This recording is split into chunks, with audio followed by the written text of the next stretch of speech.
कस्तो मजा है लैलैमा रमाइलो काली ओडाली कस्तो मजा है लैलैमा रमाइलो काली ओडाली जुनू साजीने में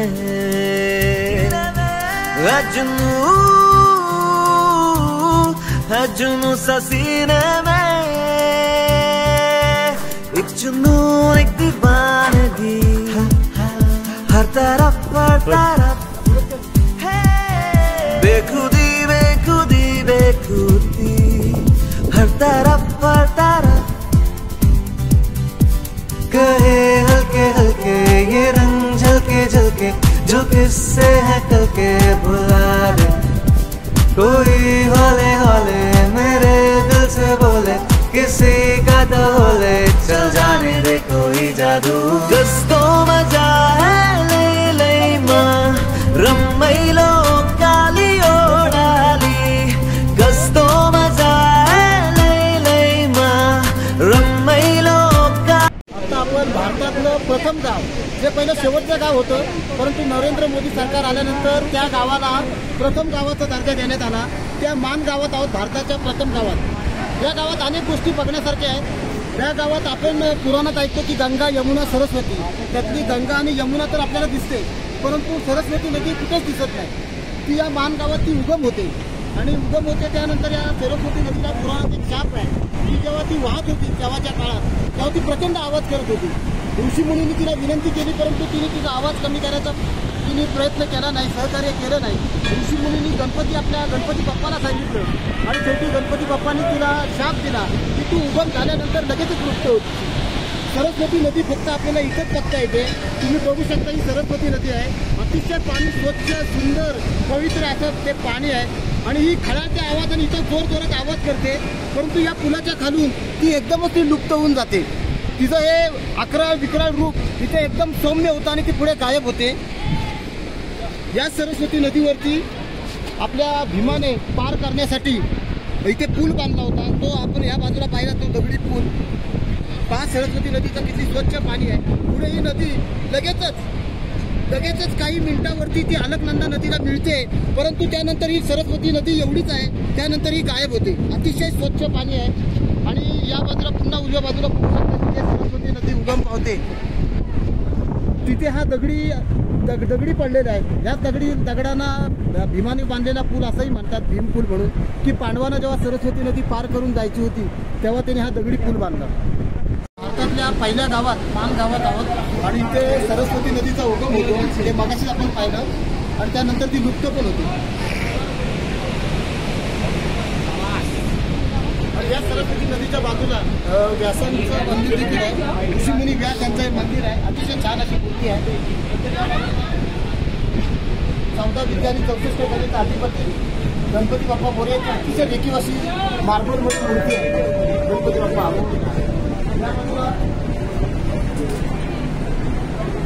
शक्तीची देवता बजरंगबली मारुतीची अतिशय सुंदर अशी मूर्ती आहे आणि आतमध्ये सरस्वती माता आणि आपला विठ्ठल रुक्मिणी छान अशा मूर्ती आहेत।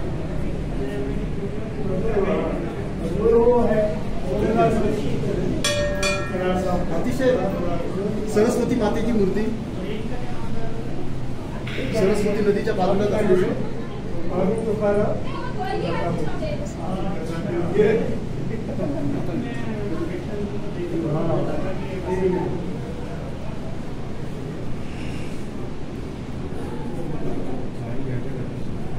फोटो मध्ये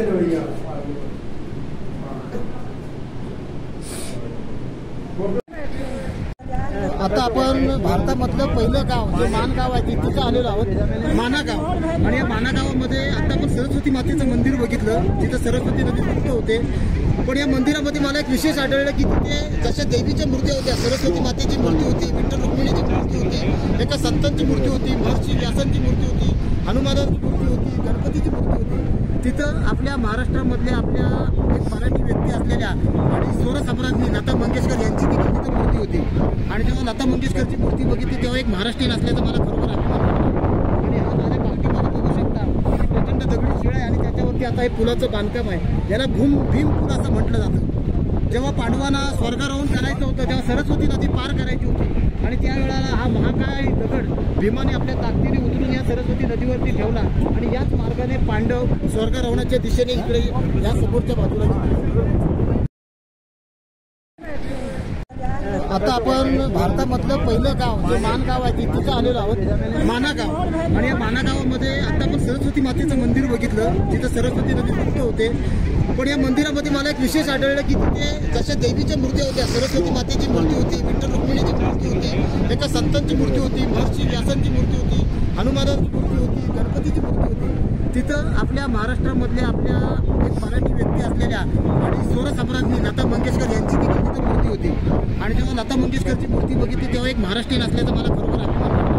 आणि हा माझ्या पाठीमागे बघू शकता प्रचंड दगडी शिळा आहे आणि त्याच्यावरती आता हे पुलाचं बांधकाम आहे, याला भीम पूल असं म्हटलं जातं. जेव्हा पांडवांना स्वर्गारोहण करायचं होतं तेव्हा सरस्वती नदी पार करायची होती आणि त्यावेळेला हा महाकाय दगड भीमाने आपल्या ताकदीने उचलून या सरस्वती नदीवरती ठेवला आणि याच मार्गाने पांडव स्वर्गारोहणाच्या दिशेने इकडे या समोरच्या बाजूला गेले.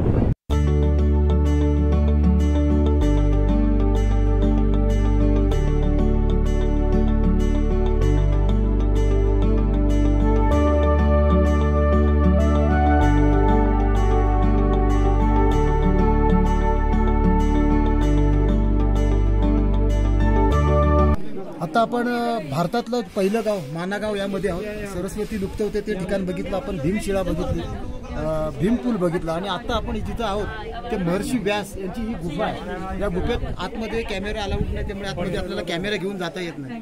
परंतु ह्याच ठिकाणी आपण लहानपणापासून आपण गुरुपौर्णिमा साजरी करतो आणि महर्षी व्यासांच्या रूपातून साजरी करतो की त्यांचा जन्मदिवस म्हणून.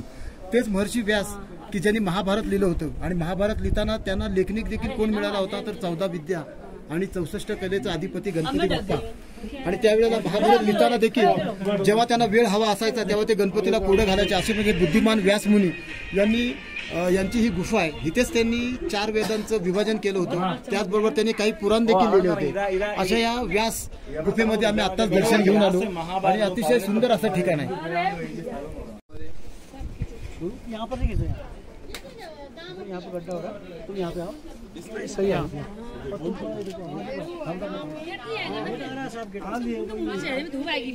हा कट करा पुढे बोलणार तुम्ही करताय काय आडवा मोबाईल आडवा पकडा मागाशी आडवाच पकडलेला.